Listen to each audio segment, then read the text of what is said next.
All right. In this explainer, we're diving into a commentary from David Wafula that's been getting a lot of attention online.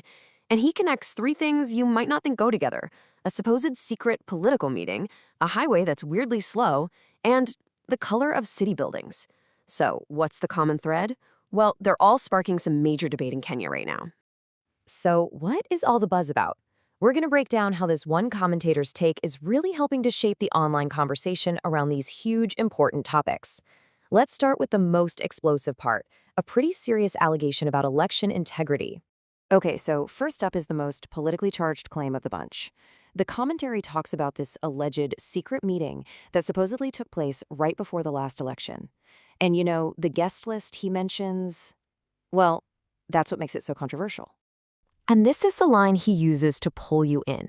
He frames his entire argument with this really provocative idea that something that happened in the past could actually be a blueprint for the future. It's a bold claim for sure, and he points to this one specific meeting as his proof. So who was supposedly in the room? Well, according to the commentator, the meeting included the then Deputy President, William Ruto, along with three very senior commissioners from Kenya's electoral body, the IEBC. The chairman, Wafula Chebukati, Professor Abdi Galia, and Boya Molu. So here's the core allegation, that this was a private, completely off-the-books meeting at someone's home. The commentator really emphasizes that this wasn't some official engagement, but something held intentionally, away from any public eye. And this right here is the heart of his argument. See, he isn't just talking about 2022. He's presenting this alleged event as a precedent, something that should make people concerned and cast a shadow over the fairness and integrity of the next election in 2027. And then he brings it right to the present day with a direct question for his audience. By comparing the past and present leadership at the Electoral Commission, he's framing the situation as a kind of ongoing risk and basically asking listeners to connect the dots themselves. All right, so from big questions about political power, the commentary completely shifts gears. Now we're talking about a different kind of rulemaking, one that's frustrating Kenyans on a daily basis: the traffic laws on the country's newest major highway. 60 kilometers per hour. That's it. According to the commentator, this one number is at the very center of the problem on the Mombasa Road Expressway. And for him, it's a number that makes absolutely zero sense. And here's where he lays out the complaint so clearly. On one side, you have the expressway, the one you pay for, built specifically to save you time, but it has a 60-kilometer-hour speed limit. And then right next to it, you've got the regular, free-to-use highway where the speed limit is 80. The commentator just argues the logic here is completely backward. So the whole point is this: why would anyone pay a toll to use a road that legally forces them to drive slower than the free road right beside it? The commentator's argument is that this setup totally undermines the very reason the expressway was even built. And his conclusion on this is really sharp.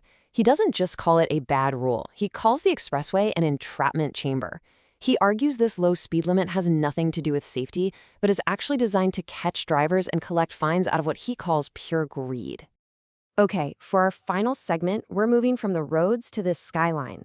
The commentator shifts his focus to urban planning, aesthetics, and his own vision for how to improve the whole look and feel of Kenya's major cities.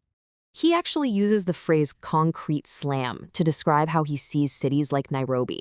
I mean, that term alone just paints this picture of a chaotic, mismatched, and honestly visually unappealing mess of buildings of all different shapes, sizes, and colors. So what's his fix for this concrete slam? Well, he proposes a pretty straightforward two-step solution. First, he says there needs to be strict zoning to separate out residential and commercial areas, just to create some order. And second, a much more radical idea, mandating that all buildings in a specific region be painted a uniform color to create a sense of visual harmony. And to really make his point, he draws this sharp contrast. He calls Nairobi a concrete jungle, but he holds up Mombasa as an example of what to do right. And why? Because Mombasa, with all its uniform white buildings, has what he calls an architectural theme that creates this pleasant, unified, holiday feeling. And that's exactly the kind of aesthetic he wants to see in other cities. So, let's step back. We've got these serious allegations about election integrity, then this daily frustration over road rules that don't seem to make sense, and finally, a big call for aesthetic order in cities. They might seem like totally separate issues, but this commentary weaves them all together with a common thread, this idea of questioning authority and demanding better. It really leaves us with a final thought. In today's world, how much are voices like this one really setting the agenda for the entire national conversation?